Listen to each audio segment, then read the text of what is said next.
If someone told me silence would live in every nook and cranny of the apartment, I'd have doubted them. Even more so after what I've been through. It was 11:37 p.m. when I decided that night would be all mine. Helen, my wife, had 5 more days away, doing meetings in Oregon skyscrapers. The rest of the house echoed muffled, the neighborhood lights flickering under the awnings, and just walking from the kitchen to the hallway, I could feel her absence hanging like a thick blanket in the middle of summer. I'm Gregory, a crane operator, 44 years old, grease on my arms, and an almost physical need for routine, order, control. Nothing about me invites big plot twists. I prefer my quiet conversations, my old coffee machine, and the waxed wood of this apartment that only learns to be home in the intervals between goodbyes and brief reunions. And it was leaning my head on that rumpled pillow that the story truly began. When Helen came into my life, many thought it unlikely. A kind woman, but as absent as her own parents had been. I ended up inheriting, without an instruction manual, 2 grown stepchildren. First came the awkward attempts at closeness, then a peaceful coexistence. Nothing like real fatherhood, but a strangely comfortable kind of complicity. We got used to the dinner silences, the quick laughs on rare weekends together, the comings and goings of the boys. Chase, now 24, and Julian, a year younger. Brothers by circumstance, partners in mischief and silent battles for attention. That week, it was just Chase and me in the house. Julian had gotten a new job and wasn't spending much time with us. The dynamic changed, and the apartment took on an unusual calm, a suspicious kind of tranquility for someone used to managing routines and minor domestic turmoil. Nights were my favorite company. In the silence of the apartment, everything was amplified. The whispering of the pines outside, the click of the circuit breaker relay, the scratching of my doubts in my head. I never complained about loneliness, perhaps because I knew how to enjoy it. I used to take a long shower, let my thoughts wander through the fog of memories and regrets, feel my skin goosebump not just from the cold, but from the brief freedom of those moments just for me. It was during these times that some kind of forgotten intimacy with my own body and mind manifested, while the house, given over to twilight, seemed to hold all the secrets that made me. Chase always had reserved ways, a kind of energy that was hard for me to decipher. He spent more time out than in, but that week, everything was different. He came home early, cooked, exchanged small pleasantries, making small talk about trivial things, a game here, a political comment there. I started to notice tiny details, a way of rubbing his hands after washing dishes, a laugh caught as he remembered some inside joke with Julian. It was like watching a skittish animal, wanting to decipher some unknown logic. It was on one of those nights that my ritual was interrupted. I had turned off the light, ready to disconnect from reality and sink into some shallow sleep, when I heard footsteps in the hallway. It wasn't uncommon for Chase to come and go, but never so late, never there. The door creaked. The warning was almost imperceptible, but instinct alerted me. I pulled the sheet up to my waist, adjusted my expression in an attempt to mask any vulnerability. Chase entered, a little hesitant, his eyes darting everywhere in the room but at me. I heard a strange noise. Thought it was someone on the balcony, he said too quickly, not looking at me. My heart pounded, a mix of nervousness and surprise. Maybe it was just the wind. Everything makes noise here at night, I replied. But he lingered at the door, breathing as if weighing each word. Everything feels different when the house is empty, right? I just agreed, feeling the tension hang, intangible and new. Chase left as quickly as he entered, leaving a trail of doubt in the air behind him. The next morning carried all the strangeness that the night before had only hinted at. Routine, even if forced, was my attempt to reclaim the comfort of the expected. I got up early, made coffee, cut fruit, organized some bread that no one asked for but was part of the domestic survival ritual. Chase appeared, hair messy from a bad night's sleep, and tried to disguise the strange atmosphere from the night before. "Thanks for the coffee, Greg." I sat facing him, challenging his gaze, but only received an evasive smile. The cycle of the house continued. I went to check an old crack in the hallway wall, fixed the sink faucet. Between one repair and another, Chase appeared with a box. "I'm trying to assemble this shelf, but I've already lost 3 screws. Can you give me a hand?" I brought the box, manuals, some tools. We tried to decipher the instructions together. Pieces scattered. Timid laughs when everything fit wrong. So, without realizing it, minutes gave way to small complicities. A casual touch to hold a screw. Arms crossing behind the shelves, knowing glances at the confusion of pieces. Then came the impromptu lunch. We talked about sports, about travel plans that never materialized, about each of our childhoods filled with lonely memories despite a full house. I began to notice how Chase, grown and self-possessed, exhibited traits of shyness mixed with an almost adolescent curiosity about the world. That same curiosity overflowed into the way he looked at me now. The following nights repeated with small variations. TV on, silly arguments about which movie to choose, a shared beer on the balcony even with the cold biting our feet. There was no risk of excess. Even in our banter, there was an unbreakable respect. But deep down, the feeling of a minefield remained, as if any misstep could trigger something bigger and irreversible. I found myself, for the first time in a long time, shaken. Not by fear of the forbidden itself, but by fear of the consequences. My whole life was calculated down to the last detail. Bills, schedules, expectations, except for this. Who could plan the unexpected? The void left by Helen was too big, and, against my will, I began to wonder how much that hole could be filled by someone I never imagined. The real confrontation, however, lived within me. I started avoiding the mirror, as if it could reveal secrets I didn't even want to confess. I tried to immerse myself in work, put in extra hours, get home more tired so I wouldn't think. But the feeling of closeness between Chase and me was inevitable. My biggest fear wasn't being discovered. It was discovering myself. Was I projecting need where there was only solidarity? Or was that hidden tension truly reciprocated? Chase seemed to be living his own internal torment. More restrained gestures, prolonged silences at the dinner table, eyes that sometimes darted away, sometimes sought me out as if asking for permission for something he didn't even know what it was. He never confided explicitly, nor did he provoke me. We went about our routine as if nothing had changed, each trying to hide the fire with more washed dishes and more unfinished card games. It was in this charged atmosphere that the improbable became present. I was working on the balcony, changing a light bulb, when Chase appeared beside me with 2 beers. We stood in silence, watching the city below, lights scattered like a blanket of fireflies, in a silent dialogue about everything we couldn't say. Every now and then, he'd make a random comment, we'd laugh softly, until he spoke. I always imagined the apartment would be noisier with you around. I didn't answer. The weight of the unspoken was stronger than any quick reply. Night fell on Seattle like a heavy curtain. The apartment grew smaller, more intimate, almost suffocating. I did small repairs in the kitchen. Chase played games on the couch, sharing some jokes from his phone game, laughing to himself and inviting me to take a look now and then. I feigned annoyance, but deep down, I liked that unthought of comfort.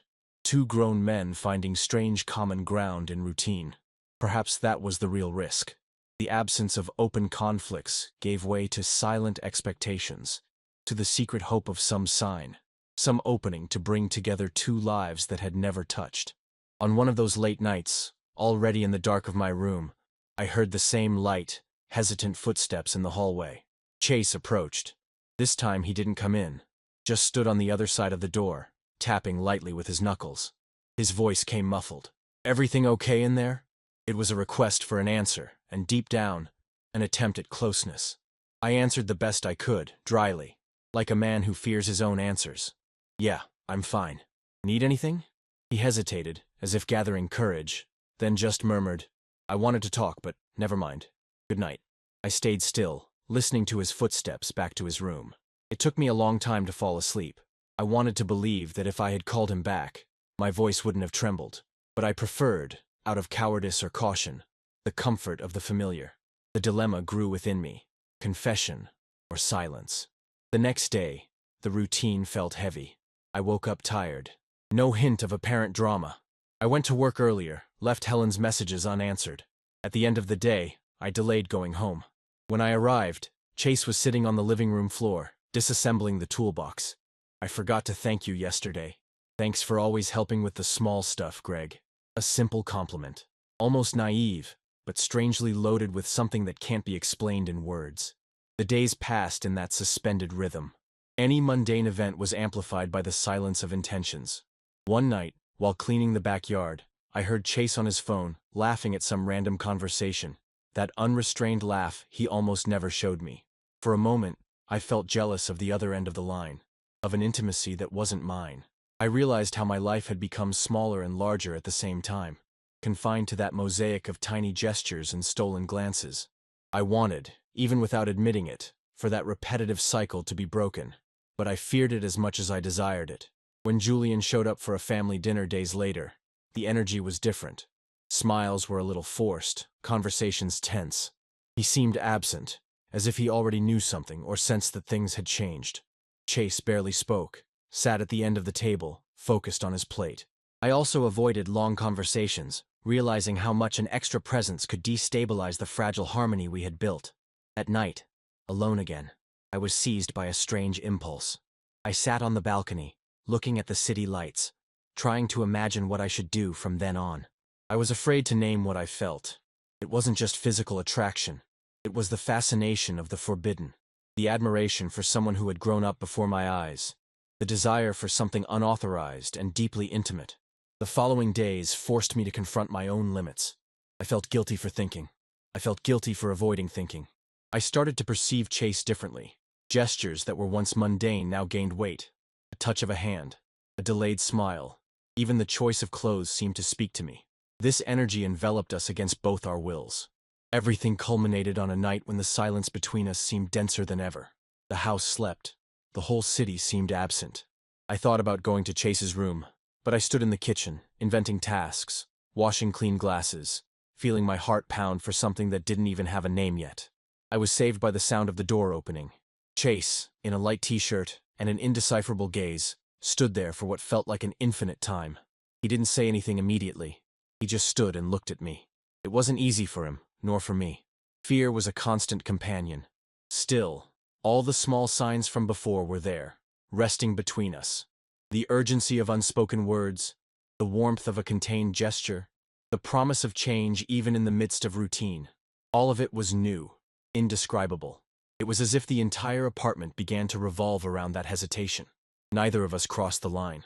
Not that night. But the line, until then imaginary, was drawn forcefully. The dilemma between duty, desire, and fear became the pulsation of every moment, every gesture, every word exchanged under that yellowish light that both hid and revealed so much. The tension that had settled between Chase and me made the following hours even heavier. It was as if the air in the house grew thick, every step echoing louder than necessary, every word becoming a pretext to stay longer near the other. There was no storm that night, nor any grand event outside. It was just that light, almost anesthetic weight, deep in my stomach, stubbornly refusing to leave. I was sitting at the table, pretending to study some accounts Helen had left just to keep my restlessness hidden. The clock read almost 1 in the morning when I heard, from the hallway, that subtle shuffle of Chase's socks. A kind of private password I had learned to decipher in that short time alone in the house. He stopped at the door, studying me in silence, leaning against the frame, like someone asking permission without saying a word. I turned my face and looked at him for a few seconds.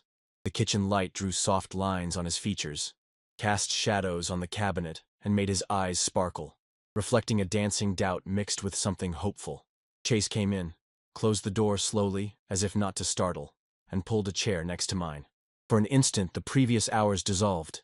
It was as if no one else existed in the world, just the two of us and the hum of the refrigerator motor. "Can't sleep?" I asked, like someone seeking support for an uncertain dive. Chase gave a half smile, grabbed a mug, and poured the last of the cold coffee, ignoring my comment.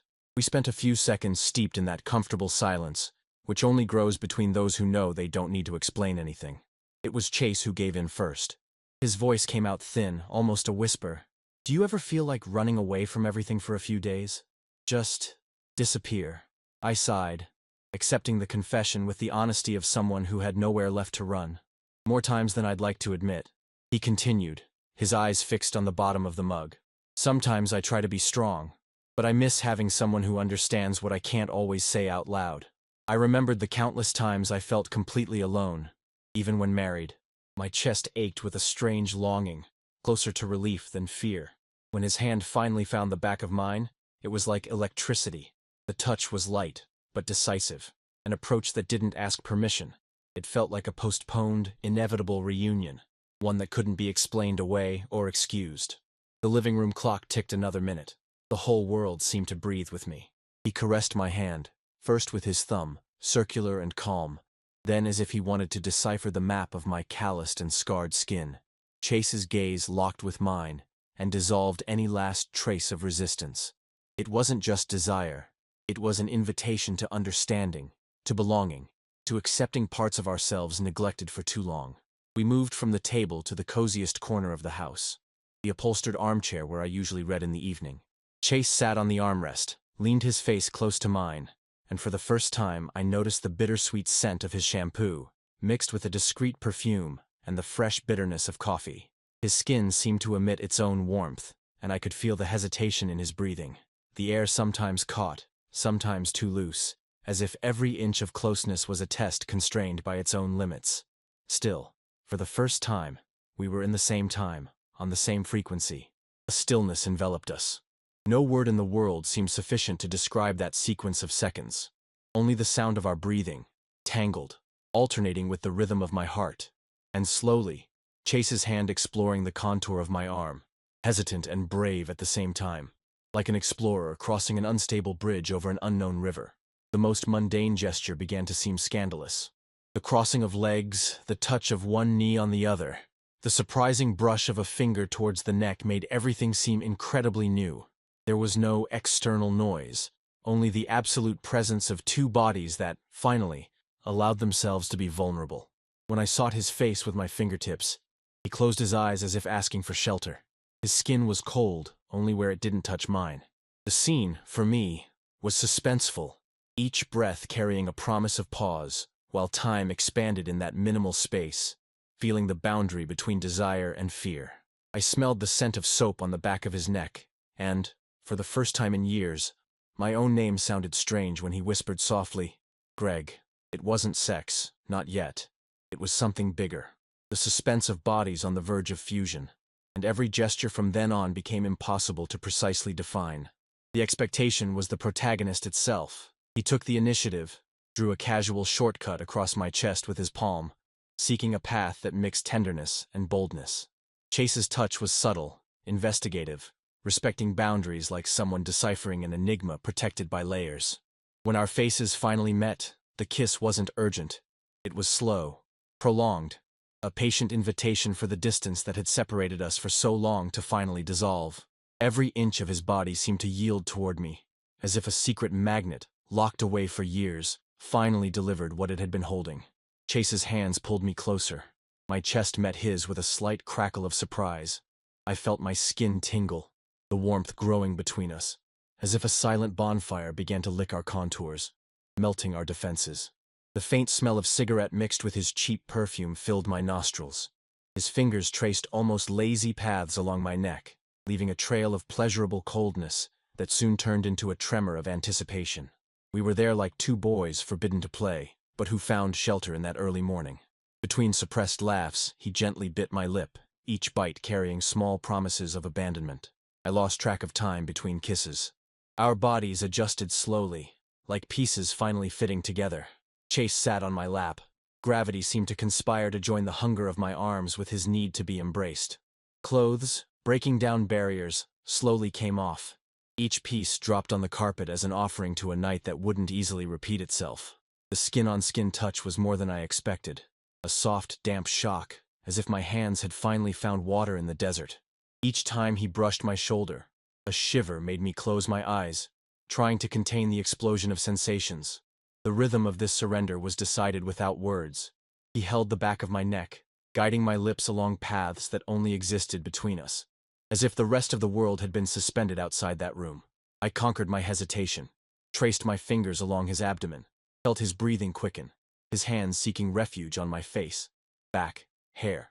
We were stuck together, skin testing skin, new sweat slowly running down the curve of his neck. Every gesture was another step in the climb of the impossible. Chase lay on top of me, the weight of his body anchoring me to the real world, while my mind flew free, floating above any rule. I could hear his breathing enriching the silence, synchronized with mine. It was an ancient dance, not of acrobatic bodies, but of souls that learned to seek each other in the dark, and finally let themselves be found. The sounds of our mouths, the growing heat, the touch of hands and legs, the eagerness to experience every inch of each other. All of it was raw poetry, made of sweat, sighs, and small, delicious pains. The pleasure arrived without announcement, like a warmth rising from the base of my spine and spreading through my chest, coloring everything with a shade impossible to define. The surrender was total, with no rush to end. His hands pulling my hair, my fingers lightly marking his hip. These were memories framed in a night that sped up and slowed down according to the rhythm of desire. The outcome wasn't explosive, but profound. A whispering of names, a last kiss on the neck, a long shared sigh, his head resting on my chest. Muscles relaxed together, bones fit into bones, hair spread across the pillow. Silence blessed by the certainty that nothing needed to be said, at least not that night. We stayed there together, held by each other's gravity, our breathing calming until the boundaries between dream and reality dissolved. The warmth of his body was still etched on my skin when I heard the subtle sound of footsteps in the hallway. I tensed, my heart pounding, my eyes searching for a reason to believe it was just my imagination. But before we could compose ourselves, someone knocked lightly on the door. Julian's impassive face appeared in the gap. He stood still, eyes wide, taking in the whole scene. The smell, the messy pillows. For a second or two, no one said anything. It was impossible to deny what he saw. The shock shifted from silence in the room to an explosion in my chest. Julian didn't yell, didn't make a scene. He just turned his back and disappeared down the hallway with firm steps, leaving a new scar in the shared space of that house. Chase and I exchanged a desolate look, the enchantment crumbling, reality forcefully reclaiming every inch of forbidden territory. I grabbed the first piece of clothing I found. The atmosphere between us changed in an instant. Chase was pale, his lips trembling. He huddled in a corner of the bed, hugging his knees. I sat beside him, the weight of responsibility falling onto my shoulders like never before. I ran my hand through his hair, trying to find some comfort for his silent panic. The house from that moment on felt different. The usual silence between the three of us was now charged with a cutting tension. Julian avoided all contact. At meals, only cutlery clinking on plates could be heard, eyes avoiding each other. The smell of breakfast, once comforting, now reminded me of the bitter taste of what we had lost, or perhaps never truly had. For a few days, Chase didn't even leave his room. I found myself pacing the hallway, inventing excuses to call out to him, wanting to know if he was okay, but without the courage to force any conversation. Deep down, I didn't know what to say myself. What were we? What breaks between two men complicit in an impossible secret after that secret is torn from the shadows? On the rare occasions Chase and I crossed paths in the house, the touch was cold, distant, as if we forced ourselves into oblivion. Inside, I was boiling with doubts. I blamed myself for every step, tried to rationalize. I was afraid of projecting my needs onto him, of having crossed the line. But along the same line of thought, I also wondered how many more lives I could live, pretending I felt nothing. The impact was immediate and daily. Julian, always cordial, became a somber, absent presence. He closed his bedroom door before I even woke up. One afternoon, unable to bear the distance any longer, I went there. I knocked lightly twice. The answer was dry. Please, give me some space, Gregory. Distancing became the norm. But when the pain of rejection threatened to swallow everything, Chase called me to talk. With the faltering words of someone who still didn't know what the future would hold, if there would be a future. He looked at me, eyes firm but moist. I don't want you to carry this alone. I know Julian needs time, but I don't regret what happened. I can't regret being true, even if just for one night. For some time, each of us had to learn to live with what we discovered, in ourselves and in the other. The house changed again. Fear slowly ceded ground to mutual recognition, to the courage, at least, not to hide from oneself anymore. It was difficult, painful, lonely, but also irreversibly authentic. Also, I, Gregory, discovered in this cramped space of forced cohabitation that the most forbidden feelings can also be the ones that make us feel most alive, and that the true challenge is not just in hiding from the world, but in allowing yourself, at least once, to be honest with who you are. And so, silently, wounds became scars, and in the small gestures, a new shared coffee, a comment about the weather, a glance that even timid still sought connection, I saw signs of a trembling hope that yes, new forms of family and affection can be born even from the unexpected. The house was never inclined to absolute silence, but after that early morning, every sound was redimensioned. The discreet creak of the door now carried expectation, and even the hum of the shower early in the morning sounded strange, out of place, as if this routine no longer fit there. Julian, once a constant and intriguing presence, became a shadow behind his closed bedroom door, restrained rare, cutting paths whenever the possibility of an encounter with me or Chase lurked in the stairwell. There was no big confrontation at first. It was the silence that crushed every possibility of immediate redemption. Guilt was a straitjacket, and it wasn't just mine. I saw in Chase's face the raw insecurity of someone who feared both distance and reunion. I tried to find refuge in routine, washing dishes, fixing the window latch, keeping the television on old shows, but no habit was enough to put me back on solid ground. The first few mornings passed like that, with each of the three of us being a stranger in our own space. I was afraid to speak, to look into their eyes, to try and rebuild something that might no longer have a foundation. Distrust lingered, especially from Julian. He bumped into furniture, spoke little, avoided sitting at the table with us. It's no exaggeration to say the atmosphere was that of a winter never announced in the forecasts. In me and Chase, hesitation was constant. We didn't talk about what happened, but our glances were almost shuffled cards, full of questions and unauthorized longing, as if every gesture carried the guilt for everything, and yet couldn't stop that hint of desire from making itself present.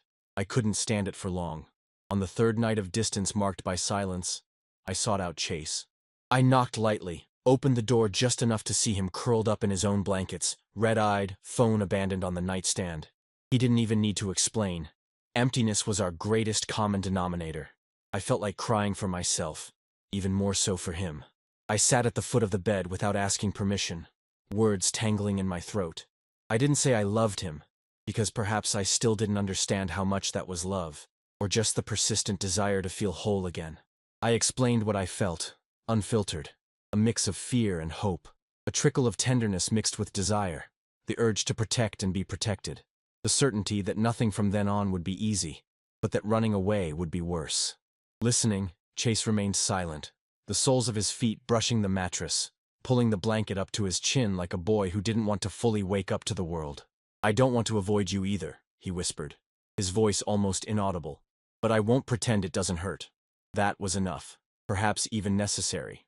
We stayed quiet, me gently caressing his ankle from outside the blanket, him accepting my affection with a prolonged sigh. No grand promises, just an implicit truce.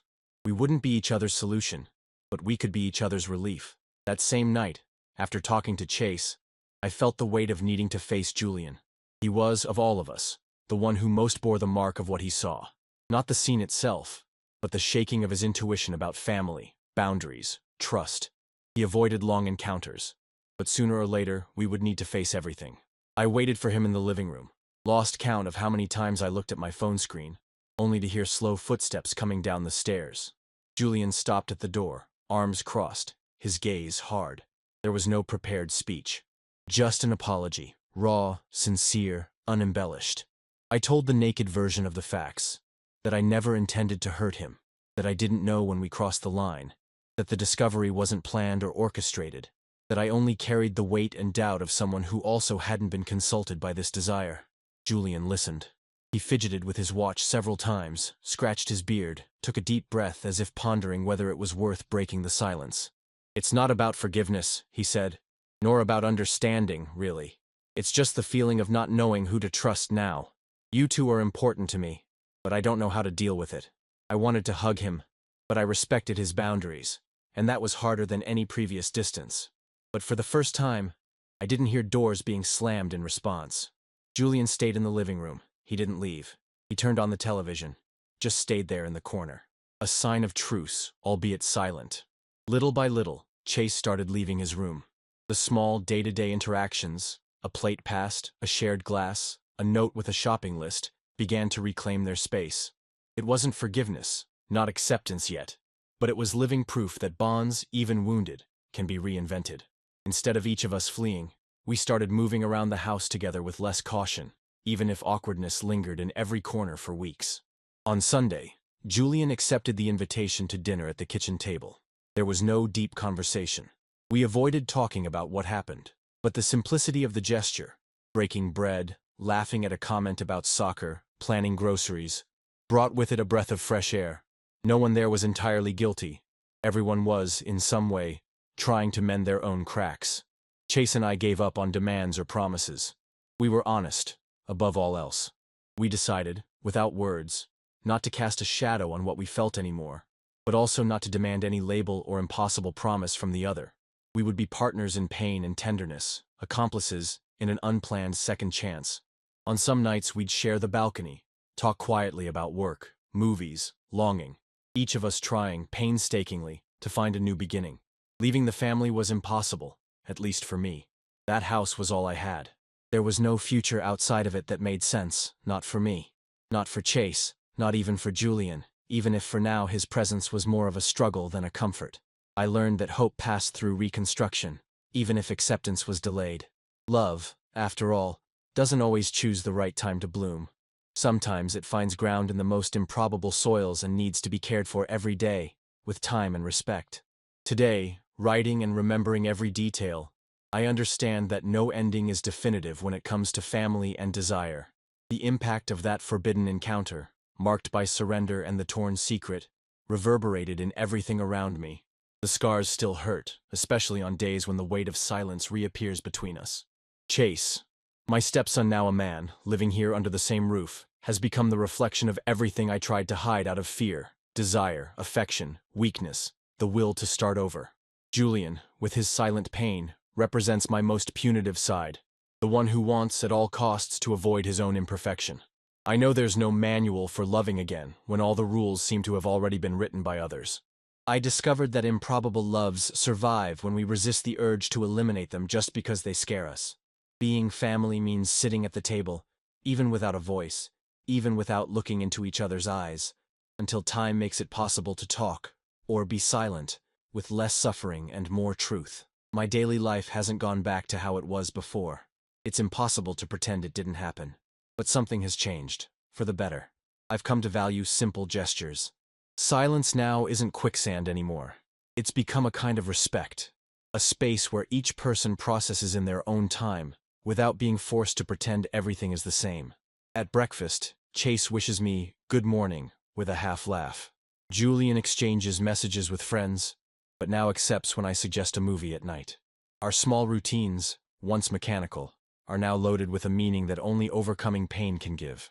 I've learned from all this that human bonds are elastic, not indestructible, but certainly more resilient than we suppose. We suffer, we recalculate tomorrow, and we keep existing. Not because we forgive quickly, but because we understand that loving, even imperfectly, is always a risk. External judgment. I know it would exist if the secret came out. It even takes time to get used to looking in the mirror. But I don't regret what we lived. Neither Chase, nor even Julian, each in their own way, gave up trying. I value every gesture of presence. A simple, good night, a shared plate in the sink, any sign that the other is still there, testing their own limits. I discovered that the courage to stay is often harder than the courage to leave. And forgiveness, above all, starts from within, by accepting that we also make mistakes, but still deserve our chances. I still don't know if we'll be a we as a family is traditionally understood, but perhaps we are slowly transforming into a new definition of home. Learning to live with the truth, with overturned affections, is a process. I didn't write this to provoke or convince, but to share the weight and beauty of a life that reinvents itself when you least expect it. What you hear here is just the beginning. The full, unfiltered stories with all the details you can imagine are available now. See the link in the description right now. If you've made it this far following my story, I want to thank you, and I invite you. If you like diving into intense stories that break barriers and shamelessly explore feelings, leave a like on this video, subscribe to the channel, and hit the bell to keep following me. Our next chapter is always coming, because deep down, we all seek a place where we will truly be accepted, with all our flaws and improbable loves. And believe me, your company makes all the difference in this internal and transformative journey. See you soon.